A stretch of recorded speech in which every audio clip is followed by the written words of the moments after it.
सिलेबसचा काय सीन आहे बघा मित्रांनो, मी सिलेबसचे कधी पूर्ण गेटच्या सिलेबसचा मी 3 तुकड्यांमध्ये त्याचे पाठ करतो. काय करतो मी? 3 तुकड्यांमध्ये मी त्याचे पाठ केले. कसे?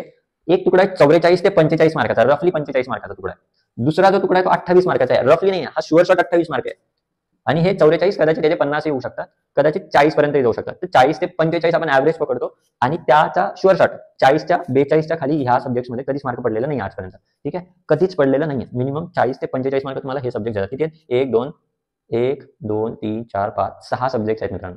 छोटे छोटे सब्जेक्ट आहेत, सोपे सोपे सब्जेक्ट आहेत. याच्यामध्ये अवघड असं काहीच नाही, असे सब्जेक्ट काढले.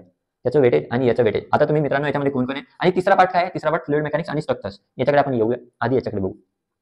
तर पहिला सब्जेक्ट आहे मित्रांनो तुमच्याकडे जिओटेक. जिओटेक्निकल इंजिनिअरिंग हा सब्जेक्ट बऱ्याच कॉलेजेसमध्ये, बऱ्याच युनिव्हर्सिटीजमध्ये सेकंड इयरला शिकवला जातो, थर्ड सेमिस्टरला. काही युनिव्हर्सिटीज फोर्थ सेमिस्टरला शिकवतात आणि आता मी काय पाहतोय, युनिव्हर्सिटीज थर्ड इयरमध्ये सुद्धा शिकवतात. फोर्थ सेमला म्हणजे थर्ड इयरच्या सेकंड सेमला किंवा फर्स्ट सेमला शिकवतात. तर व्हॉट एव्हर इट इज, हा सब्जेक्ट जिओटेक प्लस